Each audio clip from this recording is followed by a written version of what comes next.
कहा जाता है कि विक्रम संवत 1774 में यानी कि आज से 300 साल पहले राजस्थान में बीकानेर के आसपास का क्षेत्र भयंकर अकाल से जूझ रहा था।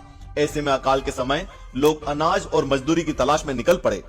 बीकानेर जिले के ही एक गांव पुंडरासर के जयराम दास बोत्रा भी अपने कुछ साथियों के साथ अनाज लाने के लिए पंजाब की ओर निकल पड़े। ऊंटनी पर बोरे लादकर जब वे पुंडरासर को लौट रहे थे कि अचानक ऊंटनी का पैर टूट गया। ऊंटनी नीचे गिर पड़ी। आगे वाला पैर आगे और पीछे वाला पैर पीछे की मुद्रा में ही रह गया और वो चलने लायक नहीं रही।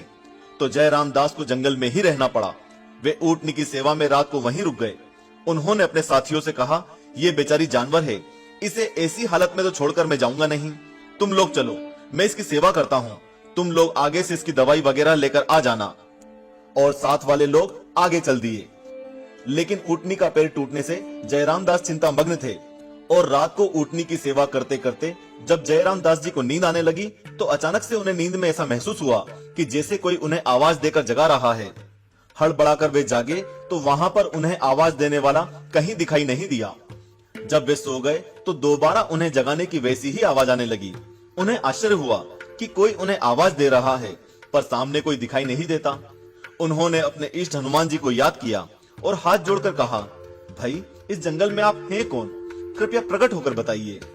तब हनुमान जी महाराज साधु के रूप में प्रकट हुए और कहा, भक्त तुम संकट में हो, ये मुझे पता है, पर अब तुम्हारे संकट का समाधान हो जाएगा। यह कहकर उन्होंने खेजड़ी के पेड़ के नीचे पड़ी मूर्ति की ओर इशारा करके कहा, इस हनुमत मूर्ति को अपने साथ ले जाओ और अपने गांव में स्थापित कर देना। पूरी श्रद्धा से इस मूर्ति की पूजा करना, कोई कष्ट नहीं रहेगा। जयराम दास जी ने महात्मा जी से अपनी ऊंटनी के पैर की लाचारी जताई और उन्हें अपनी ऊंटनी के टूटे पैर के बारे में बताया।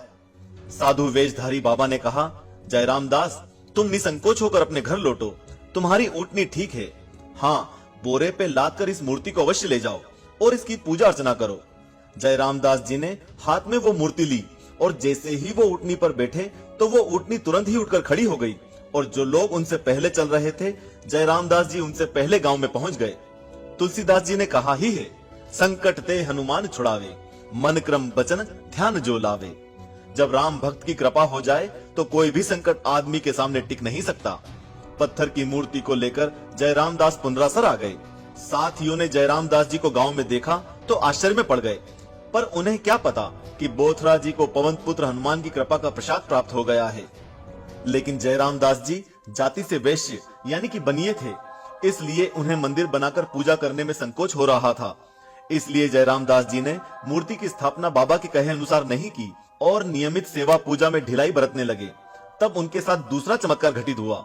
वे घर में सोते, लेकिन रात में जब किसी भी कारण से उठते तो खुद को खुले मैदान में पाते। मित्रों, ये वही जगह है जहां आज मंदिर है। तो मित्रों, ये एक तरह से हनुमान जी का इशारा था अपने भक्त के लिए। ये घटना बार बार कई बार रिपीट हुई और बाबा ने जयराम जी के सपने में आकर कहा कि उनकी मूर्ति की विधिवत स्थापना कर पूजा अर्चना की जाए।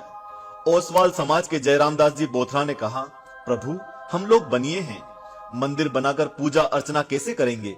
यह तो ब्राह्मण वर्ग का काम है। यदि हम ऐसा करते हैं तो हमें पुण्य के बजाय पाप लगेगा। तब बाबा ने कहा, तुम और तुम्हारा परिवार निश्चिंत होकर मेरा पूजन अर्चन करो, इससे तुम लोगों की ईश्वर के प्रति भक्ति और बढ़ेगी। हाँ, तुम्हें अपनी ओर से भंडारे की व्यवस्था करनी होगी।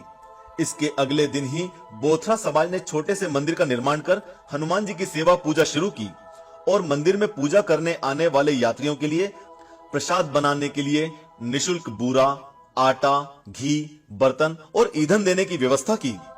और आज से 300 साल पहले यानी कि विक्रम संवत 1775 की ज्येष्ठ सुदी पूर्णिमा को राजस्थान के बीकानेर जिले में पुंडरासर हनुमान जी मंदिर की स्थापना हुई।